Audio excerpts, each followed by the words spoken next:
Vladimir Putin grew up in the aftermath of the Second World War. In 1945, the US, the UK and the Soviet Union met to shape the new world. 7 years on, he was born in what was then Leningrad and is now St. Petersburg. By the 70s, Putin had studied law and then joined the Russian Secret Service, the KGB. At this time, the Soviet Union's influence reached across the communist nations of Eastern Europe. And in the 80s, Putin was posted to Dresden in East Germany. From there, he witnessed the fall of the Berlin Wall, the fall of communism. This was a visceral example of people power. To Putin, though, the demise of the Soviet Union was the greatest geopolitical catastrophe of the century. And while that demise was negotiated, Putin was heading home to find a place for himself in the new Russia.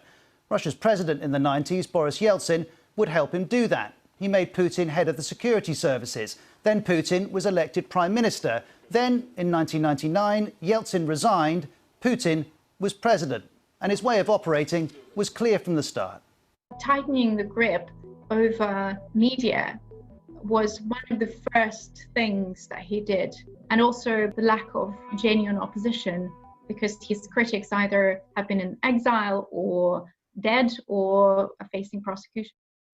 Putin's focus on his own power and wealth was relentless. By 2008, when his 2 terms were up, Dmitry Medvedev replaced him as president. But Putin became prime minister and everyone knew who was in charge. By 2012, he was back as president again.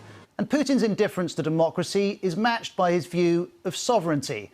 In 2008, Russia invaded Georgia to support separatists. In 2014, Russia annexed Crimea from Ukraine. It supported separatists in eastern Ukraine. And in 2018, a former Russian Secret Service operative was poisoned in Salisbury.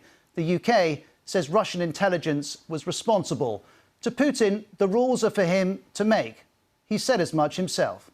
I hope no one will cross Russia's red line, but in each case we are the ones who will decide where the red line is. And Russia's right to decide roots back to Putin's view of what he's seen in his lifetime. In 2015, he addressed the UN and said, instead of the triumph of democracy and progress, we got violence, poverty and social disaster. Nobody cares a bit about human rights. Putin's contempt was directed at Western democracy. We've seen, though, how little he cares for democracy in Russia and Ukraine. Despite this, years earlier, the West talked of trusting him. I'll answer the question. I looked the man in the eye. I found it to be very straightforward. I was able to get a sense of his soul. We're getting a sense of it too this week, as we did a few years ago when Putin spoke of his childhood, telling us, 50 years ago, the Leningrad street taught me a rule. If a fight is inevitable, you have to throw the first punch. There was nothing inevitable about this week, but Ukraine has felt that first punch. A punch Putin justifies in his country's interests, but which very much serve his.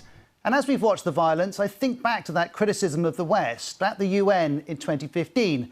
Putin said, I'm urged to ask those who created this situation, do you at least realise now what you've done?